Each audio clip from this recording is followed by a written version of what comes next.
옛날 얘기를 좀 시작하겠습니다. 1987년도라고 기억하는데요. 그때 동아일보를 보게 됐습니다. 예전에 이제 신문에 있을 때 거기 이렇게 한 스토리가 나왔는데 장님 부부 이야기가 나온 거예요. 1987년도니까 아주 옛날입니다. 예전에는 이제 장님들이 이제 한국에서 이렇게 지하철 같은 그 입구에서 가스펠송 같은 노래를 부르면서 이제 국어를 좀 하면서 이제 이렇게 먹고 살았던 그런 시절이 많았었습니다. 근데 이 장님 부부가 이렇게 뉴스를 듣게 됐는데, 이제 신문은 못 읽으니까 라디오를 읽게 됐는데, 개안 수술이라는 수술이 발전해 갖고 장님도 눈을 뜰 수 있다는 소식을 듣게 됐습니다. 그러니까 뇌에 손상이 있는 장님들은 눈을 못 뜨지만, 그러니까 각막에 문제가 있는 사람들은 수술할 수 있다는 소식을 듣고 부부가 이제 가슴이 뛰었던 거죠. 장님 부부니까 서로 더듬고만 살았었는데, 그래서 수술 비용을 알아보니까 돈을 모아놓은 거에 조금 모자라요. 그래서 당신 먼저 수술 받아라 서로 얘기하다가 두 사람이 좀 더 돈을 모아서 동시에 같이 개안 수술을 받았답니다. 그래서 이 두 사람이 이게 눈을 수술을 받으면 25년 동안 같이 부부 생활을 했었는데, 눈을 뜰 때 제일 먼저 보는 사람을 다른 사람이 아닌 우리 부부가 됐으면 좋겠다, 이런 약속을 하고 이제 신문에 난 얘기입니다. 그래서 눈을 개안 수술을 해서 이제 붕대를 풀고 이제 서로 두 사람 부부입니다. 그 손을 잡고 눈을 딱 떴어요. 근데 이 두 부부가 눈 뜨자마자 제일 먼저 했던 얘기가 둘이 똑같은 얘기를 했다고 신문에 나왔더라고요. 뭐라고 했을까요? 25년 만에 이제 처음으로 보는 거예요. 사람을 처음 보는데 남편이었고 아내였습니다. 제가 굉장히 오래된 얘기인데 기억하고 있습니다. 뭐라고 했냐면요, 듣기는 많이 들었습니다, 뵙기는 처음입니다, 이렇게 얘기했다는 거예요. 신문이지만 너무 인상이 깊어갖고 제가 대학생 때 읽고서 지금도 기억하고 있습니다. 갑자기 제가 원래 원고에 없었던 건데 이 자리에 앉아서 생각이 잠깐 들었습니다. 제가 6개월 전에 이 교회에 와서 설교를 해달라고 초청을 받고서 잊어버릴 만하면 카톡이 와서 원고 보내주세요, 카톡이 와서 본문 보내주세요, 이제 다 끝났구나 했더니 영상 찍어 보내주세요. 얼마나 저를 괴롭히는지 6개월 동안에 이 교회를 생각하지 않을 수가 없었습니다. 오늘 이제 처음으로 진짜 여러분 얼굴 뵙게 돼서 반갑다고 말씀드리고 싶었습니다. 어떤 분은 이제 제가 유튜브나 이런 게 나온 거 보시고 이제 보셨다고 말씀드렸는데, 저 앞에 이제 긴 부분을 제가 얘기 안 하고 아주 짧은 부분 속에, 저 이제 태어나 보니까 어머님이 스님이셨어요. 그러니까 처음부터 스님은 아니셨는데 아들이 귀한 집에, 제가 5대 독자거든요. 이제 4대 독자인 남편을 만나셔서 아들이 필요하시니까 이제 애기 안 나오니까 이제 절에 가서 3년 동안 치성을 드려서 얻었던 아들입니다. 그러니까 동네에서는 저를 이제 부처님의 아들이라고 껴놓고 아무도 전도를 하지 않았죠. 그러니까 저도 이제 대학교 가기 전까지는 전혀 예수님에서 누가 감히 전도도 하지 않았고 누가 전도했다도 갈 생각도 못했습니다. 이제 어쩌다 대학을 가서 이제 술과 담배를 찌들어서 이렇게 계속 우리 아버지가 이제 저희 아버님 이제 아침에서 저녁 때까지 술을 드셨어요. 이렇게 보니까 집안 내력이기도 하고, 저희 아버님 5살 때 부모님이 다 돌아가셨으니까 이제 혼자서 고아 생활을 하시면서 일본을 강점기 때 끌려갔다 오시기도 하고 6.25 전쟁, 월남 전쟁을 혼자 다 겪으시면서 이제 지금 얘기하면 전쟁 트라우마죠. 그 때문에 이제 알코올 중독으로 사셨는데, 저희 어머님께서 이제 아버님 닮지 말라고 많이 얘기해 주셨지만 결국 이제 피가 흐르는 게 아버지 닮아서 대학교 들어가서는 이제 막 술과 막 이런 걸 막 찌들어 이제 살게 됐습니다. 그러다가 이제 여름방학 때 대학생들이 모여서 재밌게 노는 캠프를 소개받고서 거기에 이제 가게 됐습니다. 여자 하나 꼬시려고 10,000명이 모인다니까 5,000명은 여학생일 것이다 생각이 들어서 이제 거기 가게 됐는데, 가보니까 그게 CCC 여름 수련회였습니다. 담배를 피우는데 사람 못 피게 하고 술 꺼낼 수가 있는 분위기가 아니고, 그래서 이제 3일 동안 헤매다가 여자를 만난 게 아니라 거기서 예수님을 만나게 됩니다. 아주 기적적으로 만나게 됩니다. 그거 들으시려면 이제 이따가 내일 저녁 때 VIP 데리고 오시면 되겠습니다. 그래서 예수님을 만나서 이제 여름방학 때 전에 교회 생활을 해보지 않았던 사람 예수님을 만나니까 이게 이제 너무너무 좋은 거예요. 불교는 아무리 치성을 드리고 또 드려도 부족한 것 같아요. 3,000배 드리던 나는 절에서 자야 되고 새벽 4시에 일어나서 냉수를 목욕제기를 하고 나서 5시서부터 절을 하면 밤 9시 반에 끝나요. 3,000배가. 그러니까 불교는 기도한다 그러면 보통 18시간씩 기도하는데, 예수 믿고 나서 교회 왔더니 한 3시간 기도하는 분이 많이 기도하신다는 거예요. 그렇게 너무 짧게 기도하는데, 제가 볼 때는 불교는 18시간씩 한단 말이죠. 그래서 이제 그런 배경을 갖고 있던 제가 아무리 치성을 드려도 내 정성이 하늘에 닿는지 안 닿는지 모르고 내가 이제 우리 주지 스님한테 찾아가고 내가 이렇게 정성을 많이 들으니까 제가 극락세계에 갈 수 있냐 그랬더니 주지 스님 뭐라 그러냐면 야 이놈아 나도 안 죽어봐서 모르겠다 이러시는 거죠. 근데 그런 내가 아무리 열심을 다해도 확신이 없는 그런 종교에서 막연하게 살다가 값없이 주시는 예수님을 만나게 되니까 세상이 완전 달랐습니다. 저한테 새 인생, 새 출발, 새 주소를 주시는 하나님을 만나게 됐습니다. 성경은 잘 몰라도. 그래서 예수님 믿고 나서는 이제 학교를 다시 돌아갔는데 예전처럼 못 살겠는 거예요. 누가 와서 저보고 야 술 끊어라, 담배 끊어라고 하는 것이 아니고 술 먹으려면 돈도 들고 밤새도록 시간 버린 다음에 아침에 술 깨는데 시간이 오전 12시까지 깨지는 듯 시간을 보내는 그 멍한 생활을 하는 것이 너무 가치가 없는 거죠. 그 술은 먹지 말라서가 아니라 그 시간이 너무 아까웠어요. 뭐 담배는 해롭기도 하고 하니까 이제 그건 아예 그냥 중학교 때부터 피던 담배 끊어버리고 그냥 이제 성경 읽고 이런 것이 너무 좋았습니다. 그래서 이제 교회 나갔는데 교회에서 그 당시 제자훈련 같은 게 아직 들어올 때가 아니라서 교회에서 성경 공부를 했어요. 제가 영락교회라는 교회를 이제 처음으로 나가게 됐는데 교회 보니까 이제 성경 공부 그룹이 4개 있어요. 여러분 꼭 성경 공부에 들어가세요. 보니까 이제 미랄 성경 공부 이름이 너무 촌스럽잖아요. 그다음에 실로암 여기도 되게 촌스러워. 그래서 촌스러운 성경 공부 안 나가고 예수님 믿은 지 일주일밖에 안 됐는데 거기에 카이로스라는 성경 공부가 있는 거예요. 아, 이 수준이 저랑 맞겠다고 이제 거기 갔는데 다른 성경 공부 그러면 20명씩 되는데 카이로스는 7명밖에 없어요. 그래서 왜 여기는 이렇게 작냐 그랬더니 신학생들끼리 모여 사는 성경 공부 그룹이었어요. 예수 믿은 만에 열흘 만에 신학생들이랑 성경 공부하는데 그분들은 주일날 잠깐 하는 것이 아니고 토요일날 성경 공부한다 그러면서 내일 너도 토요일날 나올래? 그래서 제가 또 자존심이 있어요. 못 나간다는 소리 못하고 가겠습니다 했더니 아침 7시에 와라. 그리고 이제 빵을 갖고 와라. 빵은 너가 먹을 만큼 갖고 와라. 그래서 식빵 한 줄 사고 저는 성경책이 없어서 우리 앞집에 교회 다니다 타락한 애가 있어서 성경책을 제가 얻어서 이제 갔는데 성경 공부를 어떻게 하나 봤더니 그분들이 앉아서 아침 7시부터 저녁 이제 오후 5시까지 앉은 데서 10시간 성경 공부하는데 모세오경을 다 읽으면서 끝내는 거예요. 화장실 가는 시간도 필요 없고 배고픈 빵 먹고 그래서 모세오경을 다 읽고 제 예수님 믿은지 열흘 만에 모세오경을 다 읽은 사람입니다. 그 다음 주에 갔던 역사서, 그 다음에 소선지서, 대선지서, 시가서, 그 다음에는 신약성경을 마태복음부터 계시록까지 끝내더라고요. 그래서 그분들이랑 성경 공부를 3개월 하는 동안 성경 일독을 했어요. 그럼 이제 성경 공부가 끝난 줄 알았더니 그 다음에 자체 모세오경 이렇게 시작하는 거예요. 그래서 그분들이랑 성경을 계속 읽으면서 하다 보니까 제가 대학교 다니는 3년 반 동안 성경을 한 30독을 하게 됩니다. 그래서 성경이 너무너무 재밌어요. 그러니까 불경은요 이게 어렵습니다. 이 산스크리트어를 된 거를 한자로 번역한 거를 한자의 발음교를 한글로 붙여서 읽는 거예요. 그러니까 정겁지는 수리수리 만수리 수수사바 오박내면 오음들이 이렇게 주어를 1시간을 외워도 무슨 뜻인지 모르고 외우거든요. 근데 성경은 한글로 되어 있으니까 이해가 낫죠. 물론 깊이는 몰라도. 그래서 그분들이랑 성경 공부를 계속하면서 제 불경과 꼭 완전히 다르죠. 이게 성경이 우리는 어렵다고 얘기하지만 불경은 우리가 뜻을 찾아가야 되는데 성경은 우리말로 한글로 우리가 읽을 수 있도록 하는 게 굉장히 다가온 경전이라고 저는 생각하면서 읽게 되었습니다. 아무튼 제가 대학교 1학년 때 이제 제가 예수님 안 믿을 때 저를 전도했던 친구였어요. 장로님 아들이 있었는데 제가 이제 걔를 이제 타락을 많이 시켰죠. 야, 형 따라와. 전 재수해갖고 형 따라와. 그래서 이제 술, 담배, 당구 다 가르쳐줬는데 여름 때 제가 변해갖고 왔잖아요. 그래갖고 성경을 읽으라니까 걔가 오히려 이제 술독에서 못 빠져나오는 거예요. 그래서 나중에 이제 물어봤어요. 너 성경을 몇 번이나 읽었냐? 그랬더니 장로님 아들인데 아직 일독을 안 한 거죠. 그래서 내가 성경을 너무 많이 읽는구나 해서 성경 읽기를 끊었던 기억이 납니다. 걔한테 도전을 받아갖고. 자, 제가 드리고 싶은 말은 성경을 예수님 안 믿던 사람이 읽는 관점을 읽을 때 유익함이 있어요. 저는 솔직히 제일 부러운 사람이 누구냐면 아버님이 목사님인데 아들도 목사인 사람 있잖아요.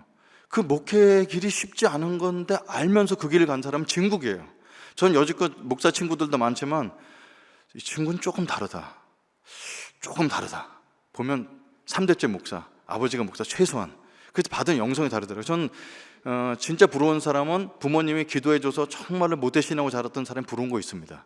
근데 이제 저처럼 나중에 믿은 사람이 좋은 점은 성경을 그냥 무조건 아멘 이렇게 받지 않고 질문을 하면서 보는 습관이 있다는 거예요. 그래서 의문을 많이 가요. 그러니까 의심을 하지 않습니다. 저는 예수님이 무리를 걸었다는 거 의심하지 않습니다.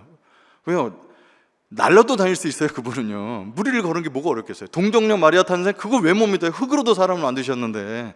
그런 건 전혀 의심이 안 가는데 성경 읽다가 어떤 의문이 드냐면, 의심이 아니라 의문이 드냐면 하나님이란 분이 내가 알고 있는 신이랑 너무너무 다른 거예요. 그 신은 늘 인자하고 자비롭고 정말 모든 걸 용서하고 품어주시는 분인데, 이제 성경을 제가 한 3독 정도 하고 있었을 때 레위기를 읽었는데 하나님이 자기 자신을 소개하는 것이 딱 눈에 들어오는데 뭐라고 소개하냐면 나는 질투하는 여호와다 이렇게 넣었어요. 질투는 우리 엄마도 안 하는 거예요. 근데 이제 하나님은 나는 질투하는 여호와다. 이렇게 속이 좁으실까? 그 다음에 안식일이라면 돌로 쳐 죽이고, 간음하면 돌로 쳐 죽이고, 부모 욕하면 돌로 쳐 죽이고, 이렇게 너무 많이 죽여. 신이라는 분이에요. 그래서 그런 부분 속에서 과학적으로 증명 안 된다는 거, 의심된다는 건 전혀 초자연적인 분이신데, 내가 알고 있는 하나님이란 분은 내가 막연히 알고 있는 하나님이랑 다르다는 거예요.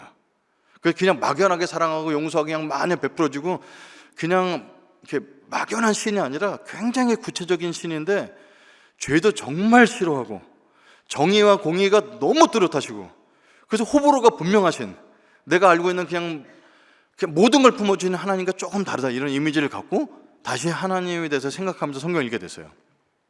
그런 관점으로 다시 성경 읽는데 창세기 1장서부터 걸리는 거예요. 하나님이 천지를 창조하실 때 첫날 빛을 창조하시고 보게 주었더라. 물과 공창을 나누시고 보게 주었더라. 여기서부터 걸려요. 여러분, 자기가 만들고 자기가 칭찬하는 걸 고사성어로 뭐라고 그러죠? 자뻑이라고 하죠. 이걸 왜 하나님이란 분이 야 이거 잘 만들었어, 너무 잘했어, 이게 너무 안 맞는 거죠. 그래서 왜 이러실까 하는 거예요. 그러니까 이게 이제 모태신앙 아닌 사람이 갖고 있는 장점이에요. 제 아내랑 이런 얘기하면 말이 안 통해요. 그걸 뭐 그냥 믿으면 되지. 제 아내는 그러거든요. 그러니까 저랑 이제 모태신앙이 다르죠. 그래서 이거를, 근데 저는 지금까지 성경을 이제 수십 독을 하면서 주님께 이런 질문을 드렸을 때 하나님이 말씀을 통해 가르쳐 주시든지 삶을 통해서 많은 걸 가르쳐 주셨습니다. 그러니까 이제 하나님이 왜 자기가 만든 걸 보기 좋았다고 했을까? 무슨 기준이었을까 생각하는데, 이제 제 아내가 이제 결혼해서 아기를 갖게 됐어요. 아기를 낳아야 되는데 첫 애가 이제 92년생이고 올해 이제 만으로 32살이란 말이에요. 이제 걔가 태어날 때쯤엔 산하 제한을 할 때가 돼갖고 아기가 남자인지 여자인지 성별을 안 알려줬어요. 그거를 병원에서 알려주는 순간 의사는 파면당한 그런 시대였습니다. 근데 딸인지 아들인지 몰랐는데 저희 집에 이제 지하 조그만 방에 살다가 그 집주인이 집을 팔고 도망가 버린 바람에 전세금을 못 받고 쫓겨나게 됐어요. 그래서 나라에서 지정해주는 500만 원 갖고 집을 찾는데 찾을 데가 없는데 그 용인 그 추운 겨울에 그 조립식 건물을 누가 짓고 있는 거예요. 근데 거기 들어가도 되냐고. 그랬더니 여기 살 수 있게 해서 한다고. 그래서 이제 문만 열면 길거리인데, 그래도 그 아기를 낳고 살 수 있는 집이 생기는 게 얼마 전에 방이 3칸이었어요. 비가 오면 막 천둥 치는 소리 납니다. 물소리가 이렇게 양철로 맞는 집이니까.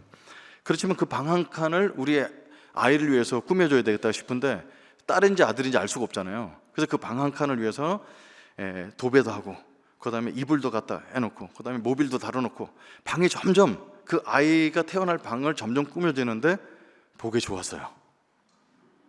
내 솜씨가 좋은 게 아니라 그 방이 꾸며지는 게 되게 보기 좋은 거예요. 그리고 이제 아기 태어나기 한 3일 전에 어느 대학생, 그때 대학생 CCC 간사였는데 대학생이 오더니 간사님 아기나무 신겨주세요 하고 이런 우역각 상자 같은 선물을 주는 거예요. 열어봤더니 제 엄지손가락보다 조금 굵은 아기용 신발이 들어요. 지금 그런 거 많은데 그 당시에 그게 흔하지 않을 때거든요. 아기 신발을 보고서 저랑 아내랑 너무너무 예뻐한 거예요. 그래서 그 아기 신발을 그 아기 방 꾸며놓은 머리맡에 두고 이제 다 된 거죠. 보기 좋았습니다. 그래서 병원 가서 아기를 낳았는데 이 딸이 나왔는데 저랑 아주 판박이에요. 보기에 심히 좋았습니다. 그래서 그렇구나.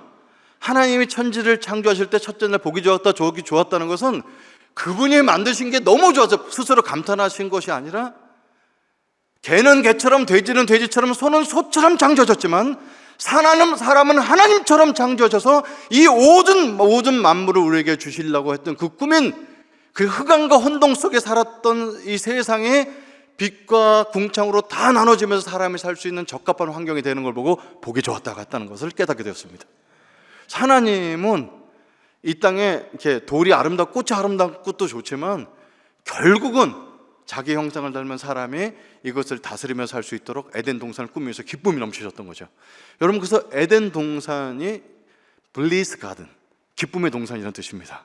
그래서 그 에덴 동산을 생각하면 주님이 기쁜 거죠. 그게 나중에 이제 이게 이스라엘이 되니까, 이스라엘은 아름다운 땅이죠. 여러분 이스라엘 성지전은 안 가봤지만 성지 갔다 온 사람마다 거기 별로 아름답지 않다는 거예요. 근데 주님 보시기에 아름다운 땅이거든요. 그래서 거기가 사람이 살아가도록 점점 이렇게 맞아가는 걸 보고 보기 좋았다 그러신 거예요. 그리고 사람은 하나님처럼 생겼으니까 보기 심히 좋았죠. 여러분 하나님도 약점이 있다는 거 아십니까? 저는 또 이렇게 안 믿던 관점으로 이런 걸 캐는 걸 되게 좋아합니다. 하나님 약점이 있어요. 어떤 약점일까요? 사랑이라는 게 약점입니다. 여러분 사랑은 사랑하는 대상 앞에 쩔쩔맵니다. 그죠? 저랑 제 아내랑 우리 막내딸은 제가 누구 더 사랑할까 제가 생각해 본 적이 있어요. 당연히 아내가 더 사랑할 것 같잖아요. 근데 아내가 밤에 여보 라면 좀 먹자 그럼 여보 살쪄 뭐 안 먹게 하는데, 막내딸이 라면 얘기하니까 아빠 후루쩝쩝쩝 그럼 나가서 끓여줍니다. 이게 이제 쩔쩔매는 거예요. 걔가 나를 미워할까, 아빠를 떠날까, 이 미워하는. 그러니까 사랑은 물론 사랑의 약점이라는 게 뭐가 연약하다는 것이 아니라 사랑하는 대상에게 간이고 쓸개고 다 내어주는 하나님. 그래서 사람을 그렇게 사랑해서 자기대로 만드시죠. 사랑은 절대 혼자 못합니다. 대상이 있어야 돼. 그죠? 그래서 대상을 이게 AI처럼 인공지능처럼 만드는 게 아니죠. 전 이제 쉬리한테 가끔 물어봐요. 사랑해? 그러면 우리는 그런 관계가 아닙니다. 뭐 이렇게 대답하죠. 인공지능은 아무리 사람처럼 만들어서 우리 감정을 갖고 사랑할 수가 없습니다. 근데 하나님이 우리를 하등 동물을 만들지 않고 하나님 형상대로 만드셔서 우리가 하나님을 사랑할 수도 거부할 수 있도록 자율권을 다 주셔서 스스로 사랑하게, 그래서 그 사랑이 이루어지는 걸 꿈꾸셨던 것이죠. 우리 생각하시면 그렇게 흐뭇하시고 기쁨의 동산에 두고 싶은 하나님이라는 걸 알게 됐습니다. 그러면 이제 이런 결론을 냈어요. 제가 이제 전기공학을 했거든요. 저 공대 출신에서 이런 거 분석하는 걸 정말 좋아하는데, 그러면 월요일서부터 금요일까지 토요일까지 다 만드셨죠. 그러니까 금요일까지 만드니까 안식일이 토요일이니까 다 만드셔서 이것은 사람에게 숨쉬도록 공기 만드시고 사람이 햇빛 가운데 살게 만드시고 물과 공창 나누죠. 동물과 육식 다 나누면서 이걸 다스려서 사람에게 선물로 주셨어요. 그러면 모든 우주 만물은 인간을 위해서 주셨어요. 그리고 아담이 그걸 다스리도록 하셨으니까, 그러면 질문은 뭐냐면 사람은 왜 창조하셨냐는 거예요. 왜? 일단은 논리적으로 하나님은 사랑이시기 때문에 사랑의 대상이 필요하셔서 창조하신 것도 있지만, 삼위일체 하나님이 너무 완벽하게 서로 사랑하시며 하나 돼서 사시니까 사랑이 부족해서 외롭다 이런 건 아니거든요. 사람을 왜 창조하셨을까? 사람을 창조하신 걸 용도를 생각해 보면 사람을 어떻게 써먹는지 보시면 되잖아요. 근데 사람을 안식 맨 마지막에 창조하시더니 아담에게 안식해라 이렇게 하신 거죠. 여러분 이게 사람을 일꾼으로 쓰신다면 셋째 날 정도 만드셔갖고 아담 쫙 10만 명 아담 만드셔갖고 이제 돼지 새끼 나는 걸 받고 뭐 이렇게 산 개간하고 이거 시킬 수 있잖아요. 근데 사람의 터치가 전혀 필요 없게 완벽하게 만드시고, 사람이 없어도 우주 만물은 잘 돌아가게 만드시고 아담을 탄생시켜 놓으시고 아담을 안식해라 이랬습니다. 여기서 우리가 알 수 있는 게 있습니다. 첫째로 안식은 아무 일도 안 하고 편하게 누워있는 게 안식이 아니라는 겁니다. 그죠?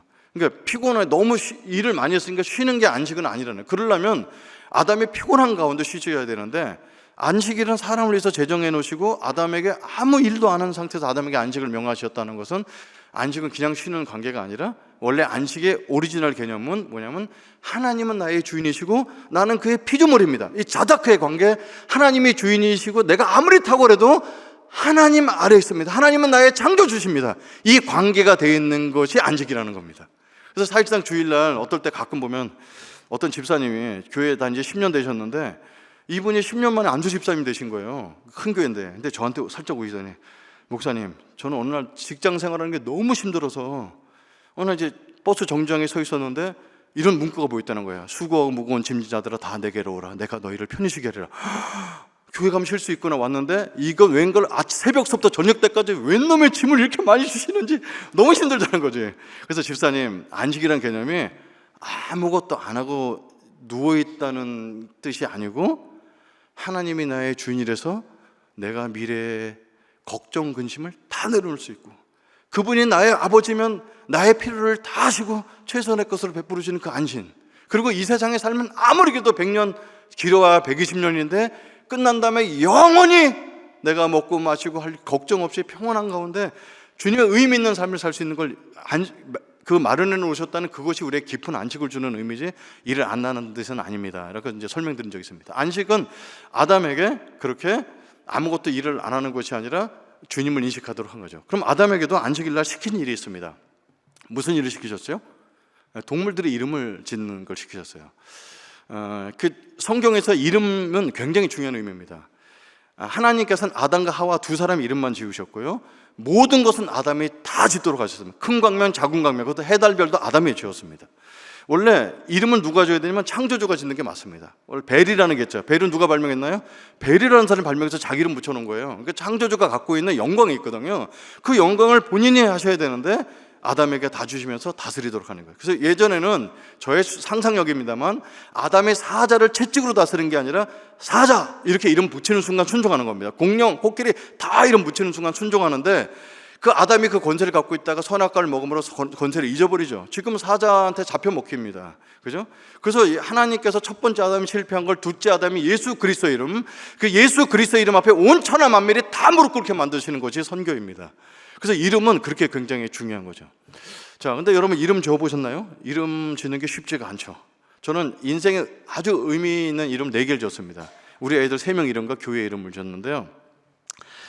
이름 짓는 게 쉽지 않더라고요. 이제 첫째가 이제 딸이 나왔는데, 우리 이제 크리스찬들이 지을 때 이게 그 당시에 유행하는 이름이 있어요. 부르기도 좋고 놀림감이 안 돼야 되고. 그래서 제 친구 딸 중에 하나 이름이 이제 할아버지가 이름을 줬는데 말굴숙자의 덕수록 덕자예요. 근데 성이 박씨거든요. 이름은 박숙덕입니다. 그러니까 얘가 이제 20대 중반에 할아버지 돌아가시기만 기다리는 거예요. 돌아가시면 이름 간다고. 근데 말굴숙자에다 덕수록 덕자니까 얼마나 좋아요. 근데 지금 안 맞죠. 그러니까 이름을 지을 때 이게 굉장히 이제 부르기도 좋고 이 시대 유행도 잘 받으면서 우리 크리스찬은 또 하나님의 의미를 담아야 되잖아요. 그래서 우리 크대 이름을 지을 때 그래서 너무 에스더, 루트 이러면 너무 티가 나는 것 같아서 어떻게 좋은 하나님께 영광이 될 만한 이름이 없을까 생각하니까 하나님께 영광? 이거 줄여서 하영이. 그러면 너무 크리스찬 내용 같지도 않으면서 괜찮을 것 같아서 이제 이하영이라고 줬는데요. 웬만한 큰 교회 가보면 이하영이 7명, 8명씩 있습니다. 하영이, 하은이, 지혜, 은혜 다 그땐 곧대로들은 다 그렇게 지은 거죠. 그래서 첫애 이름을 조금 이렇게 첫애한테 좀 미안한데 너무 흔하게 지었어요. 하영이라는 이름들은 하나같이 다 영어 이름도 글로리아입니다. 다 똑같아요. 그래서 이제 둘째가 이제 바로 또 들어서 갖고 이제 얘기하는데 그 당시에 이제 잠만 잤다 아기가 생겨갖고 너무 깜짝 놀라서 이제 둘째가 이제 들어섰는데 저는 이제 그 당시에 CC 간사하냐고 새벽 2시에 집에 들어갔어요. 애들이랑 뭐 철학기도 이렇게 하다가 집에 들어갔는데 제 아내가 새벽 2시인데 옷을 다 입고 있어요. 그래서 옷을 왜 입고 있어 그랬더니 이제 진통이 오는데 점점점 짧아지는 거 보니까 애기 날 때가 된 것 같다는. 그래서 병원 갈 준비하냐고 옷을 다 입고 이렇게 병원 갈 준비를 해놓고 첫애를 이제 데리고 있더라고요. 그 저보고 여보 새벽에 애기 날 것 같은데 당신 좀 눈이라도 붙이세요 그러는 거예요. 아내가 옆에서 진통하는데 자는 남자가 어디 있습니까? 전 잡니다. 한잠 자고 있는데 6시에 여보 양수가 터지도록 혼자 진통을 하는 거 무서운 사람이죠. 그래서 이제 옆에 방에 장모님 와 계셔서 장모님한테 첫애를 맡기고 이제 아내를 데리고 이제 병원에 가갖고 이제 누워서 이제 남자가 따라들여서 갈 수 없으니까 거기 집어넣고 딱 돌아섰어요. 그때 아침 6시였는데 딱 돌아섰는데 그 아침 6시에 저 혼자만 있을 줄 알았더니 보니까 남자가 6명 있는 거예요. 거기 애기 낳으러 다 온 사람인데 셋씩 나눠 앉아 있어요. 그러니까 이쪽 3명은 왔다 갔다 담배 피고 있고 이쪽 3명은 앞뒤로 흔들고 있습니다. 그러니까 크리스찬과 난 크리스찬이 딱 나눠진 거죠. 그래서 저는 이쪽 가서 이제 이쪽 같이 흔들어 4대3으로 이긴 거예요. 그래서 중요한 얘기 아닌데 이렇게 이제 하고 있어요. 이게 남자는 왔다 갔다 이게 하는데 분명히 7명의 남자가 있으니까 저 유리창 너머에 7명의 산모가 누워 있을 가능성이 높죠. 그런데 이제 유리창 너머로 옛날 병원이니까 허름해요. 소리가 날 때마다 사람들이 창가를 쳐다보면서 마음이 아파하는 거예요. 자기 아내 비명소리 듣고 자기 아내 목소리 구별하지 안 가니까 7명이 다 쳐다봐요 창가를. 근데 저는 안 쳐다봐요. 왜냐면 저는 경험이 있잖아요. 제 아내는 진통이 올 때 내는 독특한 소리가 있습니다. 진통이 오면 주여! 사람들이 다 우리 쪽을 쳐다보는데 저는 쪽팔려서 저쪽 가서 혼자 기도하고 있어요. 제 아내 아닌 것처럼 이렇게 기도하고 있었어요. 이게 주여 3창을 5번 하더니 아기가 나왔어요.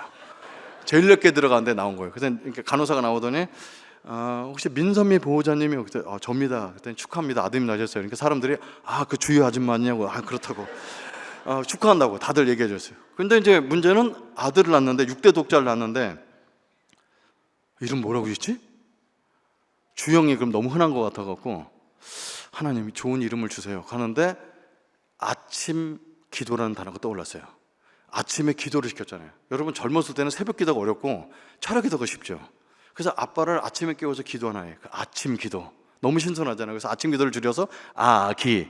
그럼 이제 이 아기. 근데 이제 아기가 너무 이제 평생 아기는 아니니까 이거를 한자로 바꿔서 아침 조자에다 소원할 원자 조원이라고 올렸어요. 전혀 크리스찬 같지 않고 너무 뜻이 좋잖아요. 이름 독특하고. 장인어른 올라오시던 이름 뭐라고 줬어요? 그래서 이조원이요 그랬더니 돈이 그렇게 없었어 그러시더라고요. 그래서 아버님 이건 돈이 아니고 아침 기도라는 뜻이야. 그랬더니 이서방 지나가는 10사람한테 물어봐라 이게 돈이라고 그러지. 이미 호적이 올렸는데 너무 곤란해진 거예요. 그래서 이제 교회에 가갖고 얘가 100일 지난 다음에 교회 갔더니 담임 목사님이 축복 기도에 나오라고 이름을 딱 보더니 할렐루야 이 아이는 11조만 해도 2천억 원입니다. 이 담임 목사님들은 이 워낙 11조 계산이 빠르셔갖고 얘가 초등학교 3학년 가더니 학교를 안 간다는 거야. 수원치 1년 예산이 2조 원이래. 뭐가 안 나가고 대학부 가서 조장을 하는데 명찰이 조원이라고 써 있어요. 평생 조원을 하는 거예요. 야, 그래서 이름 짓는 게 그렇게 어렵다는 겁니다. 그래서 이게 우리의 지혜로 갖고 있는 게 이 정도인데 창조과학 세미나를 들어보니까요 노아 홍수 이전에 생물의 개체수가 얼마나 많았냐면 우리가 알고 있는 직거래 생물의 개체수의 4,000배가 많았답니다. 잠자리만 1,700종, 또 무슨 말잠자리 뭐 이런 잠자리 1,700종. 이 어마어마한 동물들 이름을 다 짓는 거죠. 아담은 우리보다 IQ가 100배는 좋았고 타락하기 전이었기 때문에 뇌를 풀 가동했을 것이고 동물들의 모양을 보자마자 그 모양과 생태계를 맞춰서 코끼리, 돼지, 말 딱딱딱딱 나오는 거죠. 그럼 왜 하나님께서 아담에게 이름을 지키죠? 이름 줘서 다스린다고 해서 뭐 하나님이 뭐 더 편해지고 이런 거 아니잖아요. 하나님이 아담에게 모든 동물을 데려다 오시면서 그가 어떻게 이름을 짓나 그 이름을 통해서 세상을 다스리는 거죠. 그래서 여러분 사람은 아담과 하와에게 하나님께 거뒀던 기대는 딱 한 가지예요. 동물들이 이름 없다고 뭐 세상이 망가지는 건 아닌데 아담에게 모든 동물과 우주 만물들을 보게 하면서 하나님의 지혜와 하나님의 크심이 얼마나 놀라운지를 깨닫게 하시는 겁니다. 사람은 많은 일을 해서 더 먹고 살자고 하나님께 만드신 게 아니고 하나님의 위대하심을 깨닫고 그가 만드신 것을 이름을 붙여가면서 그분이 어떤 분인지 알게 만드는 겁니다. 이거를 우리가 가장 많이 하는 기독교 용어로 뭐냐면 하나님의 영광을 위해서 창조하셨다 이렇게 보는 겁니다. 그래서 이제 깨닫게 된 거죠. 여러분 우리가 이제 보통 기독교회에서 가장 많이 쓰는 단어가 주님께 영광인 거죠. 그래서 찬양 다 끝난 다음에 우리 주님께 영광의 박수 돌립시다 이렇게. 가끔 제가 아주 쓸데없는 영광을 본 적이 있어요. 하나님 제가 이 교회에서 11조를 가장 많이 하는 장로가 돼서 주님께 영광 돌리게 하십시오. 하나님이 돈이 없으신 인간이게요. 하나님 우리 아들이 하버드 대학에 수석으로 합격해서 하나님께 영광 돌리겠어요. 그럼 버클리 되거나 UCLA 간 사람은 쓰레기입니까? 아니죠. 그러니까 하나님이 지혜가 없으신 분도 아니고 돈이 없으신 분도 아닌데 그런 세상의 기준을 가지고 영광 돌리는 것은 아니라는 생각 들죠. 하나님께 영광 돌리는 게 우리 삶의 목적이고, 그리고 이제 제가 선교사 생활을 13년 동안 했는데 선교지에 와서 너무 힘들어 하시는 거예요. 그 힘들죠. 선교가 쉽진 않죠. 근데 꼭 마지막에 힘들 때 하신 말씀이 원래 나 안 하려고 했는데, 나 선교 안 하려고 했는데 주님께서 치셔갖고 보내셨다고. 하나님 과연 그 치셔서 갖고 이렇게 싫은 걸 맡기실 분이신가, 이런 생각. 그래서 오늘 내일 있는 전도도 마찬가지고 선교도 하나님의 영광을 위해서 해야 된다는 거, 그게 근본적인 목적이니까. 그래서 저는 이걸 물어봅니다. 오늘 금요일 밤에 왜 오셨나요? 설교 듣고 뭐 기도도 하고 하려. 기도, 여러분 약국에 가는 건 병이 있어서 가는데 약을 사러 가는 게 아니죠. 약국에는 약을 사는 건 맞아요. 근데 그 근본 목적은 뭐냐면 병 때문에 병을 고치러 가는 거예요. 그래서 여기 와서 우리가 기도하고 예배드리러 왔지만 더 근본적인, 가장 근본적인 원인은 하나님께 영광 돌리려고 온 거예요. 하나님 보이지 않지만 하나님이 살아계심을 믿고 금요일날 말씀을 듣고 기도하러 왔다는, 그게 하나님께 영광 돌리는 거거든요.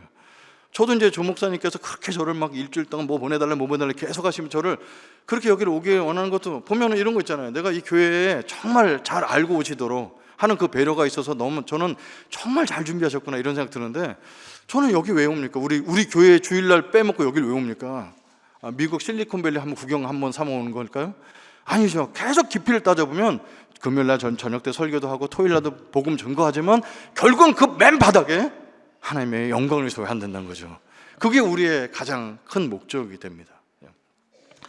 그러면 하나님께 영광 돌린다는 말처럼 기독교에서 가장 애매한 게 없죠. 그럼 저는 이런 걸 또 정리를 합니다. 안 믿는 사람 입장으로서 이걸 이해되는데, 그럼 하나님께 영광 돌리는 방법 3가지 정도 말씀드릴게요. 하나님께 영광 돌리는 방법은 수만 가지, 여기 계신 수백 명이 되시는 분들이 다 각자의 옳은 방법으로 자기의 방법을 하나님께 영광 돌릴 수 있습니다. 꼭 1등 하는 것만 영광의 방법이 아니고, 물론 공부 잘하고 사업하는 사람 그걸 통해 영광 돌리죠. 근데 정말 하나님께 영광 돌리는 가장 좋은 제가 3가지 방법을 알려드릴 텐데, 이거는 돈이 들지 않습니다.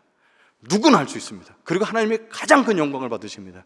제가 목사 생활 거의 30년 하면서 정말 추린 방법입니다. 여러분, 하나님께 영광 돌리는 가장 첫 번째 방법은 뭘까요? 하나님을 좋아하는 겁니다. 하나님을 좋아하는 거. 우리 페이스북 보면 좋아요 누르잖아요. 인스타 좋아요 누르잖아요. 그러니까 사실상 가장 순수한 마음으로 좋아하는 것만큼 하나님께 영광이 되는 게 없습니다.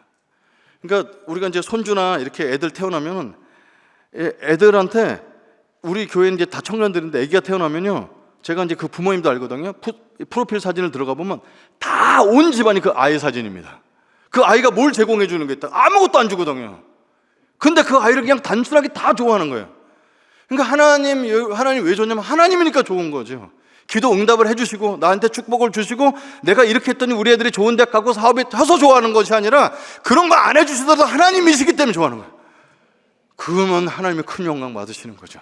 하나님 너무 좋아서. 그죠? 자, 제가 이렇게 설교하니까 하나님 되게 좋아하는 것 같잖아요. 그게 쉽지가 않다는 거예요. 근데 이게 여러분, 이제 하나님께 우리가 이제 보면은 그 웨스터민스터 소율의 문답이라는 게, 이게 보통 신앙 고백할 때, 그 다음에 세례 문답 받을 때 제일 먼저 하는 그 1학 문제인데, 질문 이런 거 있습니다. 사람의 제일 되는 목적은 무엇입니까? 사람이 제일 되는 목적. 그럼 글쎄 뭐 예배? 뭐 이렇게 할 수 있죠. 근데 그 정답이 나와 있어요.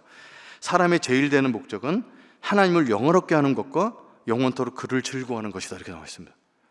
영화롭게 하는 것과 그를 영원토록 즐거워하는 거 2개 같잖아요. 아니요, 하나님을 영화롭게 하는 최고의 방법이 그를 즐거워한다는 겁니다. 그래서 하나님을 좋아하는 것만큼 하나님께 큰 영광 되는 게 없습니다. 그러니까 제가 이런 설교를 했던 제 아내가 한번 당신이 가장 진지하고 좋아하는 순간이 어떤 때인 줄 알아? 이렇게 그 부부 관계가 별로 안 좋을 때 저를 이제 혼내는 얘기예요. 아, 그래? 난 설교할 때 그랬더니, 아니야, 당신 설교할 때 농담도 많이 해서 별로 안 진지해. 그럼 기도할 때 그랬더니, 기도도 별로 안 하면서 이제 많이 공격을 하죠. 그럼 내가 언제 가장 진지한데? 돈 셀 때. 같이 사는 사람이 볼 때, 이렇게 어디 가서 돈을 제가 이렇게 아르바이트 하거나 벌고 왔을 때 쉬어보고 또 쉬어보고, 이번 주 생활비 얼마가 또 쉬어보고, 그게 그 사람이 볼 때는 가장 진지했다는 거죠. 여러분, 우리 자녀들이 왜 교회 안 나오는지 아세요? 강대상에서 예배 드릴 때 하나님이 가장 중요하지. 근데 부부싸움은 돈 때문에 싸우거든요. 그러니까 아이들이 압니다. 우리 부모들의 표정이라는 걸 보고서, 하나님이 가장 중요하다는 건 말로 그렇게 서비스를 하는 거고, 가장 중요한 것은 돈이구나. 이게 이제 체득되는 거죠. 우리 이제 전 청소년 집회 가서 부모님도 싸우시는 분 손 들어보세요. 그럼 애들이 다 듭니다. 요즘은 안 가려요. 부모님 싸운다고 자랑스럽게 들어요. 여러분 부모님 싸우시는데, 싸우시는 목적의 이유가 어떻게 하면 우리 가정이 하나님께 더 큰 영광을 돌릴까, 이런 거 갖고 싸우는 사람 손 들어 다 웃습니다. 왜 우리는 그런 것이 싸움의 제목이 안 될까요? 그죠? 그게 이제 우리 현실이기 때문에 그런 부분이죠. 그래서 하나님이 내게 풍성하게 주시거나 적게 주시거나 상관없이 우리에게 일용할 양식을 주시는 약속 따라서 가장 때에 맞춰 주시는 하나님을 그대로 좋아하는 것이 하나님께 영광 돌린다는 사실입니다. 제 친구 중에 교회 안 다니는 친구입니다. 제가 수영장을 다닌 지 한 7년 됐는데, 거기서 제 동갑돌의 친구를 사귀었어요. 교회 안 다닙니다. 하나님 아무 종교가 없어요. 근데 저랑 친해지니까 나보고 이제 그 수영장에서 25m 풀 왔다 갔다 하는 거 지루하지도 않냐. 자기 1년에 2번째 해외를 가는데, 그건 뭐냐면 다이빙을 하러 간다. 산소 마스터 끼고 15m 이렇게, 그 산호초를 보는 순간 이건 너무너무 아름답다는 거예요. 근데 그거 얼마인데 그랬더니, 부부가 갔더니 700만 원인데, 안 간다고. 돈 없어서 안 간다는 얘기하면 좀 그렇고 안 간다고. 그랬더니 한번 맛을 보라는 거예요. 아니 그 어떻게 산두통 갖고 물속에 들어갔더니, 우리 동네 가면 그 월드컵 수영장이라는데 거기 풀이 5m 풀이 있어요. 그래서 그 사람들이 산소통 갖고 연습하는 풀이 있거든요. 거기 오라는 거예요. 그래서 우리 수영하는 사람들 7명을 데리고 갔는데, 자기는 산소통 하나밖에 없을 거 아니에요.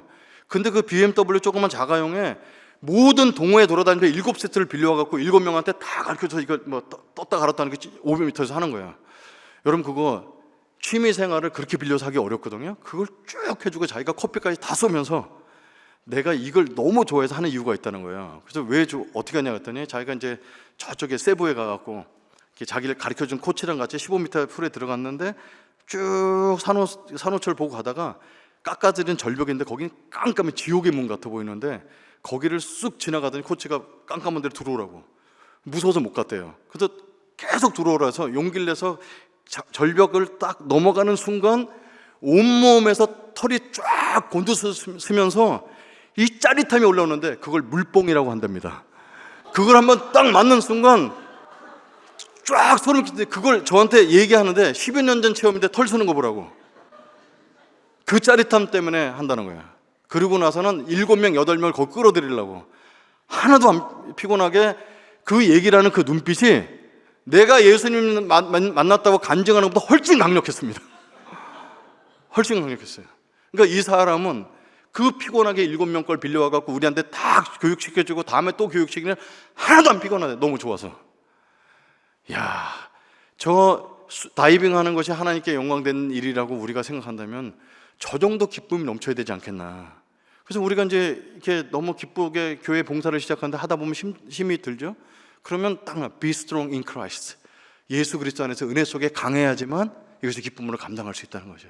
그래서 여러분, 하나님께 큰 영광 돌릴 때 뭘 해서 돌릴 생각 마시고 주일날 여기 걸어올 때, 예배를 준비할 때, 주님, 이게 제가 처음에는 의무감으로 시작했지만 주님이 너무 좋아서 하는 게 해달라고, 그래서 발걸음을 가볍게 해달라고, 이거 하면서 하나님의 역사를 보게 해달라고, 그래서 내 힘으로 하지 않고 주께서 주시는 힘으로 이걸 감당하게 해달라고, 그래서 이 넘치는 기쁨으로 하시는 여러분 되기를 간절히 축원합니다.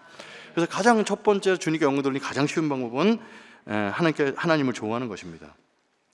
두 번째 하나님께 영광 돌리는 방법이 있어요. 그건 뭘까요?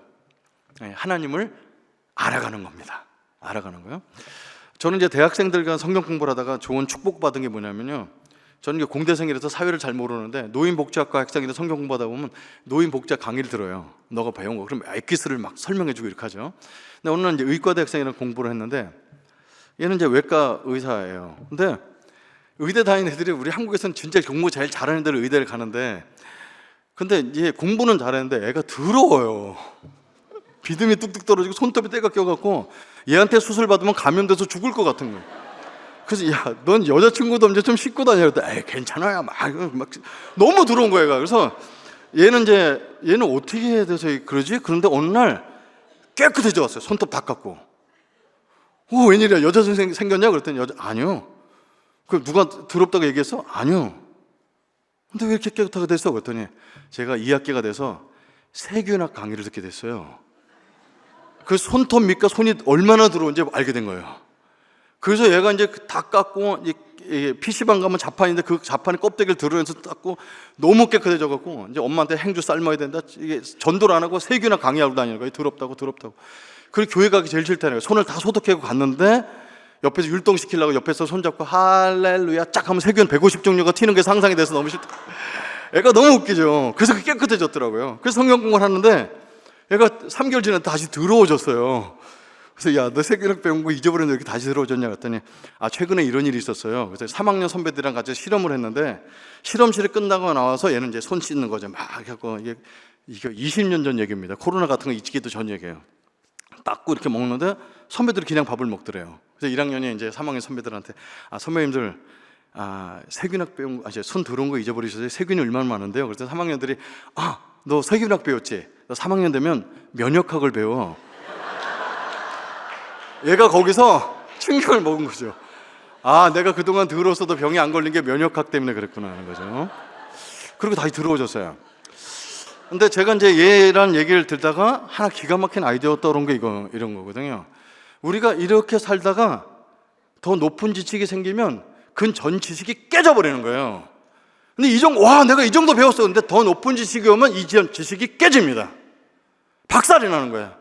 모든 철학도 60년 단위로 바뀌어요. 그죠? 왜 우리가 하나님을 믿는데 똑같고 이렇게 지루하고 이렇게 새롭지가 않은가를, 저는 또 예수님 나중에 믿은 사람으로서 처음에 막 새록새록 좋다가 왜 새롭지가 않은 걸 이유를 알게 됐는데 하나님에 대한 더 깊은 통찰력이 떨어지기 시작합니다. 읽었는데 똑같아. 마태복음 다 알아. 어떤 목사가 설교도 다 똑같아. 다 알아. 알 만큼 다 알아. 더 이상 하나님이 새롭지 않으면 새롭지가 않습니다. 그래서 저는 성경 큐티를 하는 책 중에 가장 좋은 책이 매일 성경이라서 매일 성경 하는데, 매일 성경이 뭐가 더 좋아서가 아니라 매일 성경은 항상 본문 옆에 이 본문에 나타난 하나님은 누구십니까? 반드시 물어봅니다. 그래서 성경은 오늘 주일날은 에스라서 같이 보겠지만 이 역사가 어떻고 이렇게 하면 재밌죠. 근데 성경은 역사를 연구하는 책이 아니라 그 본문에 나타난 하나님을 알아가는 책입니다. 예전에 요만큼 알았던 하나님이 더 깊은 하나님을 알게 되면 예전 하나님이 끝나버립니다. 그래서 최근에 한국에서 정말 존경받는 한 목사님의 이름을 대면 알만한 분이 은퇴를 하셨어요. 근데 이분이 뭐라고 하셨냐면, 저는 평생 하나님만 보고 목회만 45년을 했는데 이제 하나님의 옷자락의 끝자락을 살짝 만져본 것 같습니다. 성경 우리가 30독 100독 했다고 하나님은 아는 게 아니거든요. 그죠? 그래서 저는 이제 이것도 이제 우리 삶도 똑같은 건데, 제가 이제 결혼해서 이제 그 없는 가운데 그 결혼 기념일 같은 걸 챙기냐고 제 아내한테 꽃을 갖다 줬어요. 그랬더니 꽃이야? 고마워. 이렇게 놔뒀는데 그게 그대로 곰팡이 나서 버리는 거예요. 그래서 이제 2주년 때는 꽃을 장미에 열정을 사서 했더니 고마워. 꽃이 곰팡이 나서 버리는 거예요. 그때 빨리 깨달아야 돼요. 내 아내는 꽃이 사랑의 언어가 아니구나. 그죠? 애기 연년생 3명 난 아내한테 꽃 갖다 주면 그 일거리죠. 신세계 문화상품권 3만 원 갖다 줬더니 이걸 좋아하는 거지. 그러니까 이거는 신세계 상품권 3만 원이 낫지 꽃은 열정이 아무 소용없는 거예요. 그러니까 누구를 좋아한다는 것은 그 사람이 좋아하는 걸 알아야 된다는 거예요. 그죠? 이게 하나님이 이거 좋아하시겠지 하는데 하나님이 안 좋아하는 걸 수도 있잖아요. 그래서 그분을 알아야 된다는 겁니다. 하루는 누가복음 15장을 설교하는데 탕자의 비유, 이건 수십 번도 더 했는데 이거 우리 교인들도 또 탕자를 주인공을 했다가 형을 주인공을 했다가 아버지를 주인공을 했다가 그거 다 했죠. 설교 해볼 만큼 다 했죠. 근데 누가복음 16장을 넘어갈까 하다가 아니야. 이 본문에서 하나님에 대해서 또 알 수 있는 걸 없을까 이렇게 질문하다가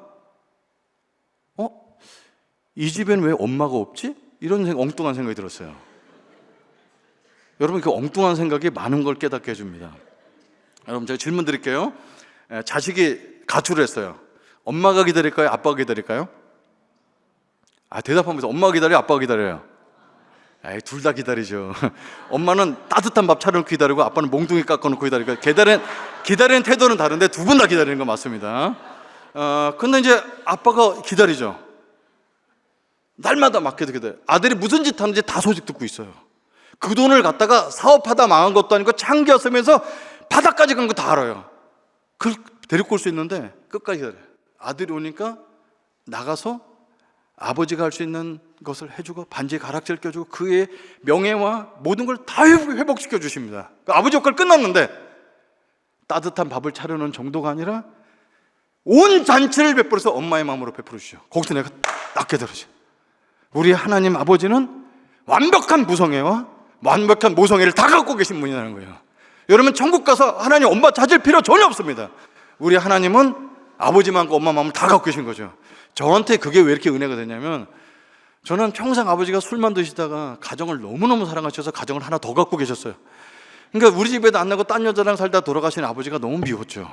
죽이고 싶었습니다.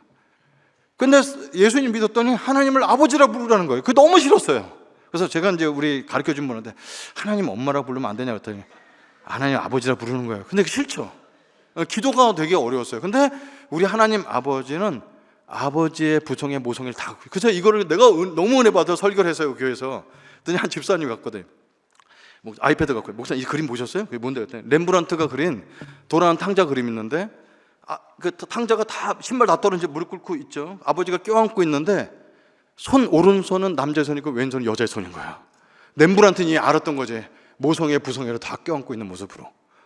그래서 이제 이게 하나님이 어떤 분인지 알아가는 게 그렇게 좋은 거야. 여러분, 사람은요 3년 지나면 허니문이 끝납니다. 제가 개척교회를 한다니까 사람들이 와서 와, 3년은 재밌을 거예요. 아니요, 난 평생 재밌을 거예요. 3년 지나니까 그 집안에 숟가락 몇 개인지 다 알아요. 더 이상 새로운 게 없어요. 그래서 이제 이게 생동감이 떨어지더라고요. 3년 지나니까요. 여기 이제 담임 목사님도 이제 새로 바뀌시고 그러잖아요. 그럼 3년 동안은 좋아하는데 3년 허니문 끝나면 이제 내려가기 시작하는 겁니다. 사람은 다 그래요. 그래서 예수님도 제자 훈련 딱 3년 하시고 승천하셨어요. 더 길게 하면 이제 갈등이 생길까 하시니까 3년. 인간의 갖고 있는 사랑과 관계 속에서 생생한 거 3년인 거죠. 그죠? 그래서 아무리 좋은 사람도 3년 지나면 노력해서 사랑해야 되는데, 우리 하나님은 아무리 알아도 더 좋으신 분이십니다. 알면 알수록 좋으신 분입니다. 여러분, 알면 알수록 더 좋고 실망 안 되는 유일한 존재는 하나님밖에 없습니다. 그래서 여러분, 하나님을 알면은 하나님이 더 좋아지기 때문에 하나님의 영광이 된다는 사실입니다.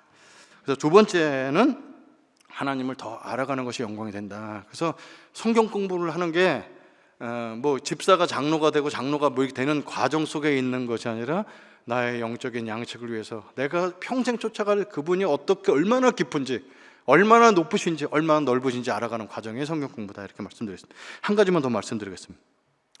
시간을 제가 1시간 설교 부탁받았는데 여기 마침 시계가 없어서 제가 그냥 알아서 하겠습니다. 마지막 방법 한 가지만 더 말씀드려요. 하나님을 자랑하는 것이 하나님께 영광이 됩니다. 자랑하는 것이요. 그래서 사실은 이게 우리는 부르심을 받은 것이 그리스도의 사랑이 얼마나 넓은지 그 선전하려고 우리를 부르셨어요. 그 선전이란 말이 나쁜 말인 것 같은데 그게 이제 결국 전도죠. 전도는 한데, 제가 이제 한 간증을 좀 나누고 있어요. 제가 이제 선교사 생활 마치고 이제 한국에 이제 들어오게 됐는데, 예전엔 모든 사람이 선교사 마치고 들어올 수 있죠. 근데 저는 들어올 생각을 안 했어요. 2020년까지만 살고서 난 죽을 거다 생각해서 54살까지만 전도하려고 막 하고, 54살 되는 순간 우리 애들은 다 대학 졸업하니까 다 끝이다 이래갖고 이제 거기까지만 살 생각인데 2020년 되셨는데 주님이 안 오셨어요. 그게 이제 문제가 됐어요. 그래서 이제 한국에 들어오라는 발령 갖고 2008년에 들어가게 되는데, 들어갈 준비를 전혀 못하고 이제 갔죠. 그래서 우리 애들한테 갖고 있던 물건 친구 다 나눠주고 보따리 5개 들고 이제 공항에 가는데, 저는 CC 출신이지만 예수전도단 방법을 좋아합니다. 오직 기도를 해서 주님께서 딱 던져주는 이런 거, 아주 짜릿한 걸 되게 좋아하는데, 공항 가서 이제 아는 사람 만나면 그 사람이 우리를 인도해 줄 거다. 갔는데 공항에 아무리 1시간이기도 아는 사람이 안 나와요. 그러니까 이제 그럴 때 이제 예수전도단 방법을 버리고 이제 CCG 방법으로 돌아갑니다. 예수전도단 방법은 기도하고 주님 것만 기다리는 거, CCG 방법은 전화해서 친구한테 협박하는 건데, 그래서 CCG 방법으로 돌아서, 야, 너희 집에 며칠 유하여야 되겠다 그랬더니 어떻게 오셨어요? 아주 들어왔어. 그래서 그 24평 아파트에 제가 갔어요. 애 둘 데리고 사는데 화장실 하나에 우리 5 식구 하니까 9명 화장실 하나 써야 되니까 이제 난리가 난 거죠. 그러니까 그 집에 오래 못 있게 있어서 2박 3일 돌아다니면서, 하나님, 선교사로 갈 때도 주님의 부르심이 있지만 한국 땅에 다시 돌아오는 것도 큰 부르심입니다. 주님 불러주셨던 은총의 표정을 보여달라고 계속 기도하는데 2달 동안 계속 돌아다니는 거예요. 우리 애들 너무 미안하게 갈 데 없이 이 집에 2박 3일 저 집에 2박 3일 계속 돌아다니게 됐는데, 2달쯤 됐는데 한 교회에서 전화가 왔어요. 선교사님, 한국에 들어오셨다고 들었습니다. 네, 들어왔습니다. 지금 어디에 머물고 계신가요? 그래서 저는 성경적으로 대답했죠. 인자는 머리 둘 곳이 없습니다. 그랬더니 아니, 한국에 들어온 지 2달이 되도록 어디 가죠? 일단 우리 교회 오시라고. 그래서 이제 우리 애들한테, 야, 우리가 드디어 살 곳이 생겼어. 교회에서 오라고 그랬으니까. 그 보따리 5개 들고 갔는데, 그 교회가 조립식으로 지금 교회가서 교회가 의지할 만한 교회가 못 되는 거죠. 그래서 주일날 오후에 설교를 끝내고 목사님 제 손을 잡고, 선교사님이 살 집이 생기도록 간절히 기도해 드리겠습니다. 그렇게 낭망스러운 거예요. 기도만 해준다니까. 기도는 나도 많이 하고 있는데. 그래서 이제 가는데 제 뒷모습이 불쌍해 보이는지 부르셨어요. 그랬더니, 야, 비상회의, 그 장로님 부르고, 이 선교사님 얼마 있으십니까? 지금 제가 다 모은 게 1,500만 원인데, 1,500만 원 갖고는 방 한 칸도 지금 못 구하는데 옛날이 아닙니다. 그랬더니 뭐 은행 대출 받는 거, 그때 교회에서 건축원금은 2,000만 원 있는데 그걸 무이자로 꿔줄 수 있다고 당회에서 결정해 주셨어요. 그래서 이제 조그만 아파트를, 그 꼭대기층을, 곰팡이 난 데를 제일 싸게 얻어서 갔어요. 도배를 싹 해놓고 이제 우리 식구끼리 있는데, 여러분, 우리 식구만 있는 집이 생겼다는 게 얼마나 감사한지 몰라요. 전세로 들어갔지만.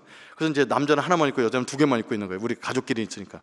그래서 도배 끝내놓고 앉아서 예배를 드렸어요. 예배를 드리고 아내한테 물어봤어요. 당신 이제 우리 돈 얼마 남았어? 그랬더니 아내가 5만 원이 남았대요. 그래서 가족 회의를 했습니다. 5만 원을 어떻게 하나님 영광을 위해서 쓸 것인가? 그래서 만장일치로 하나님 영광을 위해서 외식하기로 결정했습니다. 그래서 이제 5만 원 들고 이제 5 식구가 이제 차도 없으니까 걸어서 이마트라는 데를 갔어요. 여기 같은 월마트 같은 데 가갖고 1층 갔더니 가족 세트 뭐 이런 게 있어서 3만 원이니까 5 식구가 배부르게 먹는 거예요. 그래서 2만 원 남겨갖고 2층에 쇼핑을 갔습니다. 2만 원 갖고 뭐 살 게 있으니까 간 거죠. 애들이랑 같이 한국 물건도 구경하게, 다 메이드 인 코리아니까 얼마나 좋아요. 그래서 애들이랑 같이 이제 그 학용품 코너 가서 뭐 보고 노트도 보고 뭐 이러는데 제 아내는 어디 갔을까요? 가전제품 코너에 가서 계속 있는 거예요. 2만 원 주고 살 가전제품 뭐가 있다고 계속 계시더라고요. 1시간 지나도 거기 계신 거예요. 근데 문제는 양복 입은 남자가 옆에 있어요. 그래서 여보 이게 누구야? 그랬더니 우리 집에 아무것도 없다니 이렇게 설명해 주시네 그러더라고요. 그래서 사람 물건도 안 살 거면서 사람 괴롭히지 말고 갑시다 그랬어요. 그랬더니 제 아내가 가격 물어보는 것도 죄야 이렇게 더라고요. 그렇게 순종적인 사람이 갱년기를 시작해서 너무 힘들어지는 거예요. 그래서 가격 물어보는 건 죄는 아닙니다. 이러고 이제 집에 갔어요. 그러니까 예배를 드리는데 전화가 왔어요. 여보세요? 그래서 봤더니 혹시 그 중국에서 오신 불쌍하신 선교사님이십니까? 이렇게. 기분은 좀 나빴지만 저 같은데요. 어떻게 전화하셨나 했더니 제가 수요 예배 갔는데 전화번호가 뜨면서 이분 이제 불쌍하신 분이라고 도와주라는 멘트가 나왔다는 거죠. 그러더니 저보고 이제 세탁기가 혹시 있으세요? 그러더라고요.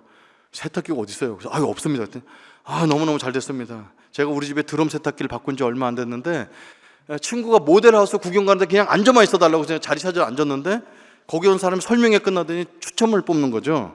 자기는 어디 가서 한 번도 당첨된 적이 없는데 그냥 1등이 당첨됐는데 드럼 세탁기가 당첨된 거예요. 근데 자기 드럼 세탁기 바꾼 지 한 달밖에 안 됐으니까 쓸 데가 없잖아요. 그래서 이거 어디다 팔아먹나 그랬는데 불쌍한 사람 전화번호가 뜬 거죠.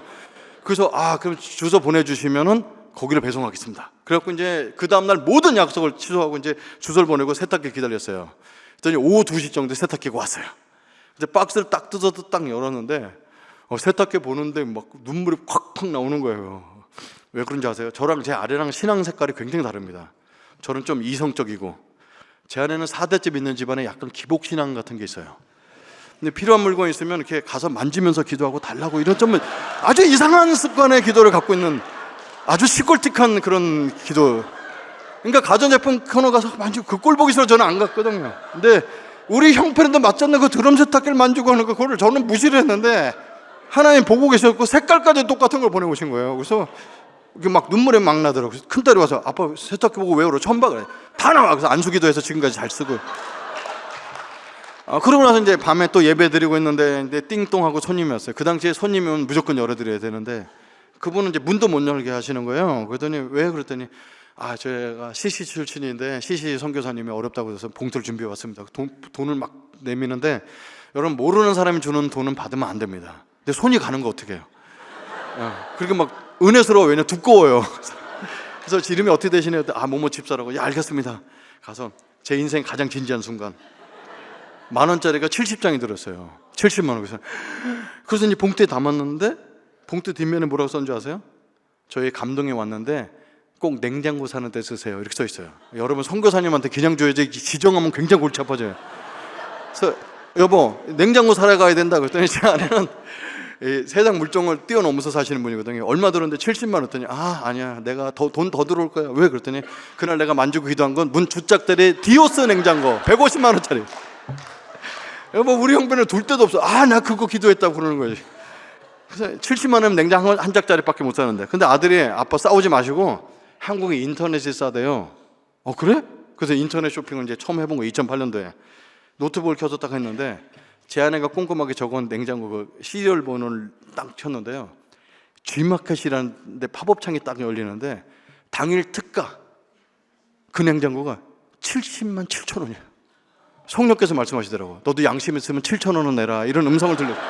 그래서 얼른 그걸 딴 사람 못 사게 그걸 긁어놓고 여보 더 필요한 거 없어요. 우리 밥솥도 없어서 밥솥을 고르는데 밥솥이 다 똑같은데 이게 좋은 밥솥이 있어요. 이게 45,000원에 비싸. 이게 왜 비싸냐 그랬더니 남자들은 모르는 건데 일반 밥솥은 다 검정색인데 이 밥솥은 황금동 밥솥이라고 열전도가 쓸데없는 소리 많아.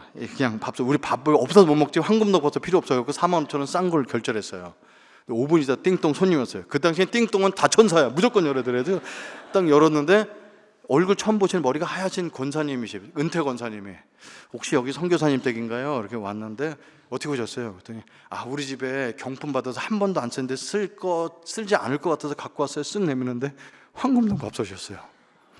여러분 밥솥 놓고 가족이 여러분 밥솥 놓고 예배 들어보신 적 있으세요? 이렇게 그래서 이제 예배를 드리고 나서는 이제 그동안 저는 기복신앙 이런 거 되게 안 좋아하거든요. 그래서 아내 보고 당신이 나보다 믿음이 더 좋은 것 같은데 그랬더니 또 쓸데없는 소리 하려고 그랬더니 왜? 그랬더니 혹시 그날 또 만진 거 없어? 이렇게 당신이 하도 눈치 줘서 3개밖에 못 만져서 3개를 끝. 그런 게 자는데요. 이렇게 사람들 이불 갖다 주고 요 갖다 주고 베개 갖다 주고 저희들 이불 요 다 색깔도 다르고 베개 5개 다른 거 베고 이제 자는데 갑자기 제가 중국 생활을 떠나면서 하나님 한국 가면 주께서 저를 다시 불렀다는 은총의 표징을 보여주세요라고 기도했던 게 떠오르면서 그게 이 냉장고 세탁기 이거 사실상 그거 다 합쳐서 200만 원도 안 됩니다. 옛날 제자들한테 전화 걸어서 야 내가 너한테 언제 전화 걸어서 후원해달라는 적 있냐, 한국 정착하게 후원 좀 부탁한다라고 전화하면 200만 원 받을 수 있죠. 근데 하나님께서 그렇게 이렇게 주시는 걸 보면서 많은 충격을 받게 돼요. 막 눈물이 막 계속 흘러서 베개로 적시고 있는데 제 아내는 너무 잘 주무시더라고요. 그래서 아내 보고 당신은 뭘 원하는 달라고 기도했냐 그랬더니 중국에서 평생 나무 젓가락만, 제 플라스틱 젓가락 썼는데 한국 가서 쇠젓가락인데 쇠젓가락에 꽃무늬에 박힌 젓가락을 쓰고 싶었다는 거예요. 기도를 너무 작은 걸 한 거예요, 이 사람이. 그래서 한 번은 손님이 왔는데 수저대들 들고 오셨어요.